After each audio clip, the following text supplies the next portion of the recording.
বন্ধু, প্রতি বৃহস্পতিবার লক্ষ্মী পুজোর দিনেই আমাদের এই ভিডিওতে দেওয়া বসুধা লক্ষ্মীর এই মন্ত্রটি শ্রবণ করে আপনার গৃহ ও পরিবারকে সুরক্ষিত রাখুন বসুধা লক্ষ্মীর আশীর্বাদে। নমস্কার দর্শক বন্ধু,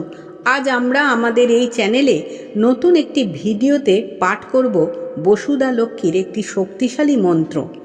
এই বসুধা লক্ষ্মীকে ভূমি বা ভবনের দেবী বলে মনে করা হয়।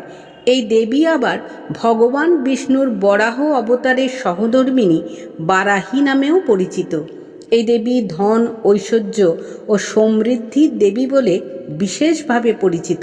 বলা হয় যে গৃহে এই দেবীর নাম বা মন্ত্র জপ বা শ্রবণ করা হয় সেই গৃহে কোনোদিন অর্থের অভাব হয় না। এমনকি যে ভূমিতে বা জমিতে বাড়ি তৈরি করা হয়েছে সেখানে ওই ভূমি সংক্রান্ত যে কোনো সমস্যা খুব তাড়াতাড়ি দূর হয় শুধু এই বসুধা লক্ষ্মীর আশীর্বাদে। এবং সেই বাড়িতে যারা বসবাস করেন তারা যে কোনো সংকট বা সমস্যা থেকে, এমনকি অসুস্থতা থেকেও আরোগ্য লাভ করেন খুব তাড়াতাড়ি।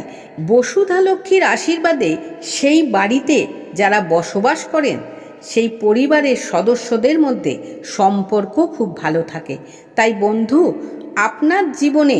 অর্থ এবং গৃহ সংক্রান্ত যে কোনো সমস্যা থেকে খুব তাড়াতাড়ি মুক্তি পেতে আজ জ্যৈষ্ঠ মাসের শেষ বৃহস্পতিবারেই আমাদের এই ভিডিওতে দেওয়া বসুধা লক্ষ্মীর এই মন্ত্রটি দিনের যে কোনো সময় অথবা সন্ধেবেলা মাত্র 51 বার ভক্তি ভরে শ্রবণ করুন। শুধু আজই নয়, প্রতিটি বৃহস্পতিবারে যদি এই বসুধা লক্ষ্মীর মন্ত্রটি শ্রবণ করেন তাহলেই দেখবেন দারিদ্রতার অভিশাপ থেকে আপনি মুক্ত থাকতে পারবেন। এমনকি হঠাৎ যদি অর্থেরও প্রয়োজন হয় তাহলে এই মন্ত্রটি মাত্র 51 বার 51 দিন ধরে শ্রবণ করবেন, তাহলেই মন্ত্রটি আপনাকে পূর্ণ ফল প্রদান করবে। দেখবেন আয়ের নতুন পথ খুলে যাচ্ছে আপনার সামনে, যা আপনি আগে কখনোই ভাবতে পারেননি। এই মন্ত্রটি সঠিক জপে বা শ্রবণে আপনার ভাগ্যের চাকাও ঘুরে যাবে। তাহলে বন্ধু, আমরা এবার পাঠ করছি বসুধা লক্ষ্মীর সেই শক্তিশালী মন্ত্রটি। আপনারা ভক্তি ভরে শ্রবণ করুন। ওম গ্লৌম শ্রীম অন্নম মহিয়ন্নম মে দেহি অন্নাধিপতায়ে মমন্নম প্রদাপয় স্বাহা শ্রীম গ্লৌম ওম। ওম গ্লৌম শ্রীম অন্নম মহিয়ন্নম মে দেহি অন্নাধিপতায়ে মমন্নম প্রদাপয় স্বাহা শ্রীম গ্লৌম ওম। ওম গ্লৌম শ্রীম অন্নম মহিয়ন্নম মে দেহি অন্নাধিপতায়ে মমন্নম প্রদাপয় স্বাহা শ্রীম গ্লৌম ওম। ওম গ্লৌম শ্রীম অন্নম মহিয়ন্নম মে দেহি অন্নাধিপতায়ে মমন্নম প্রদাপয় স্বাহা শ্রীম গ্লৌম ওম। ওম গ্লৌম শ্রীম অন্নম মহিয়ন্নম মে দেহি অন্নাধিপতায়ে মমন্নম প্রদাপয় স্বাহা শ্রীম গ্লৌম ওম। ওম গ্লৌম শ্রীম অন্নম মহিয়ন্নম মে দেহি অন্নাধিপতায়ে মমন্নম প্রদাপয় স্বাহা শ্রীম গ্লৌম ওম। ওম গ্লৌম শ্রীম অন্নম মহিয়ন্নম মে দেহি অন্নাধিপতায়ে মমন্নম প্রদাপয় স্বাহা শ্রীম গ্লৌম ওম। ওম গ্লৌম শ্রীম অন্নম মহিয়ন্নম মে দেহি অন্নাধিপতায়ে মমন্নম প্রদাপয় স্বাহা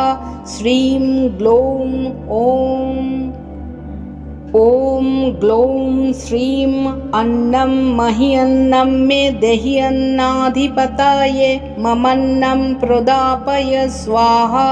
শ্রীম গ্লৌম ওম। ॐ ग्लौं श्रीं अन्नं मह्यन्नं मे देहि अन्नाधिपतये ममन्नं प्रदापय स्वाहा श्रीं ग्लौं ॐ ग्लौं श्रीं अन्नं मह्यन्नं मे देहि अन्नाधिपतये ममन्नं प्रदापय स्वाहा श्रीं ग्लौं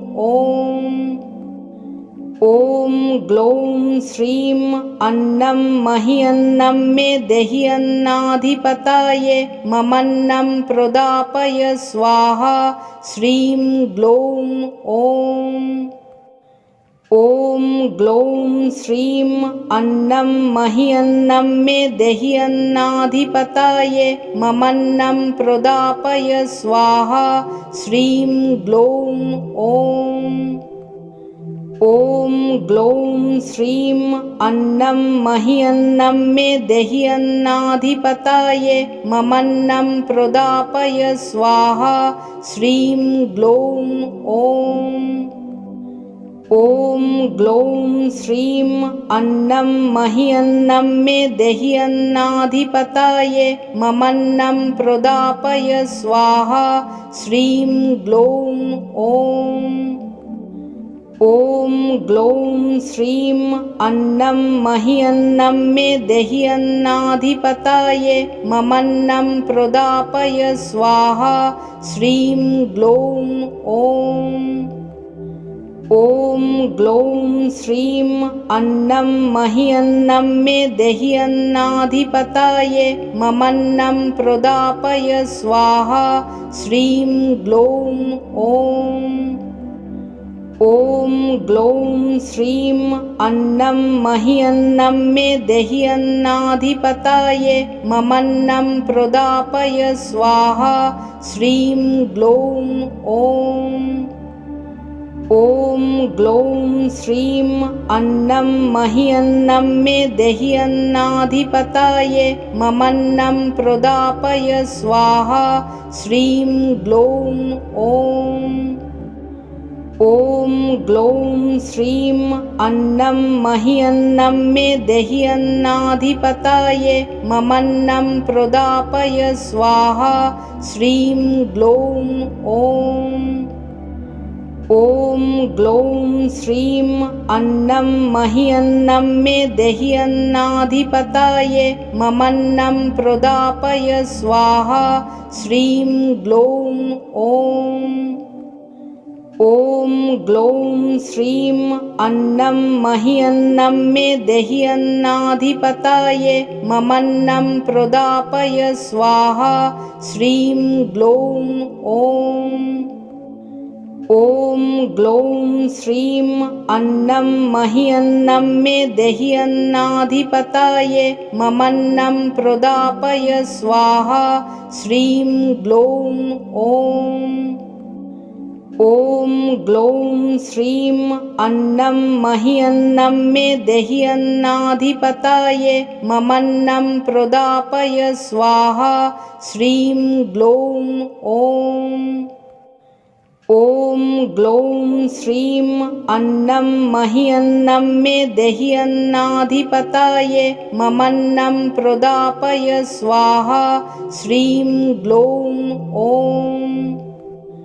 ॐ ग्लौं श्रीं अन्नं मह्यन्नं मे देहि अन्नाधिपतये ममन्नं प्रदापय स्वाहा श्रीं ग्लौं ॐ ग्लौं श्रीं अन्नं मह्यन्नं मे देहि अन्नाधिपतये ममन्नं प्रदापय स्वाहा श्रीं ग्लौं ॐ ग्लौं श्रीं अन्नं मह्यन्नं मे देहि अन्नाधिपतये ममन्नं प्रदापय स्वाहा श्रीं ग्लौं ॐ ग्लौं श्रीं अन्नं मह्यन्नं मे देहि अन्नाधिपतये ममन्नं प्रदापय स्वाहा श्रीं ग्लौं ॐ ग्लौं श्रीं अन्नं मह्यन्नं मे देहि अन्नाधिपतये ममन्नं प्रदापय स्वाहा श्रीं ग्लौं ॐ ग्लौं श्रीं अन्नं मह्यन्नं मे देहि अन्नाधिपतये ममन्नं प्रदापय स्वाहा श्रीं ग्लौं ॐ ग्लौं श्रीं अन्नं मह्यन्नं मे देहि अन्नाधिपतये ममन्नं प्रदापय स्वाहा श्रीं ग्लौं ॐ ग्लौं श्रीं अन्नं मह्यन्नं मे देहि अन्नाधिपतये ममन्नं प्रदापय स्वाहा श्रीं ग्लौं ॐ ग्लौं श्रीं अन्नं मह्यन्नं मे देहि अन्नाधिपतये ममन्नं प्रदापय स्वाहा श्रीं ग्लौं ॐ ग्लौं श्रीं अन्नं मह्यन्नं मे देहि अन्नाधिपतये ममन्नं प्रदापय स्वाहा श्रीं ग्लौं ॐ ग्लौं श्रीं अन्नं मह्यन्नं मे देहि अन्नाधिपतये ममन्नं प्रदापय स्वाहा श्रीं ग्लौं ॐ ग्लौं श्रीं अन्नं मह्यन्नं मे देहि अन्नाधिपतये ममन्नं प्रदापय स्वाहा श्रीं ग्लौं ॐ ग्लौं श्रीं अन्नं मह्यन्नं मे देहि अन्नाधिपतये ममन्नं प्रदापय स्वाहा श्रीं ग्लौं ॐ ग्लौं श्रीं अन्नं मह्यन्नं मे देहि अन्नाधिपतये ममन्नं प्रदापय स्वाहा श्रीं ग्लौं ॐ ग्लौं श्रीं अन्नं मह्यन्नं मे देहि अन्नाधिपतये ममन्नं प्रदापय स्वाहा श्रीं ग्लौं ॐ ग्लौं श्रीं अन्नं मह्यन्नं मे देहि अन्नाधिपतये ममन्नं प्रदापय स्वाहा श्रीं ग्लौं ॐ ग्लौं श्रीं अन्नं मह्यन्नं मे देहि अन्नाधिपतये ममन्नं प्रदापय स्वाहा श्रीं ग्लौं ॐ ग्लौं श्रीं अन्नं मह्यन्नं मे देहि अन्नाधिपतये ममन्नं प्रदापय स्वाहा श्रीं ग्लौं ॐ ग्लौं श्रीं अन्नं मह्यन्नं मे देहि अन्नाधिपतये ममन्नं प्रदापय स्वाहा श्रीं ग्लौं ॐ ग्लौं श्रीं अन्नं मह्यन्नं मे देहि अन्नाधिपतये ममन्नं प्रदापय स्वाहा श्रीं ग्लौं ॐ ग्लौं श्रीं अन्नं मह्यन्नं मे देहि अन्नाधिपतये ममन्नं प्रदापय स्वाहा श्रीं ग्लौं ॐ ग्लौं श्रीं अन्नं मह्यन्नं मे देहि अन्नाधिपतये ममन्नं प्रदापय स्वाहा श्रीं ग्लौं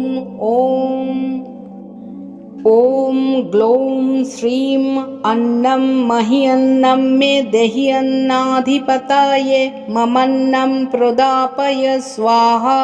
श्रीं ग्लौं ॐ ग्लौं श्रीं अन्नं मह्यन्नं मे देहि अन्नाधिपतये ममन्नं प्रदापय स्वाहा श्रीं ग्लौं ॐ ग्लौं श्रीं अन्नं मह्यन्नं मे देहि अन्नाधिपतये ममन्नं प्रदापय स्वाहा श्रीं ग्लौं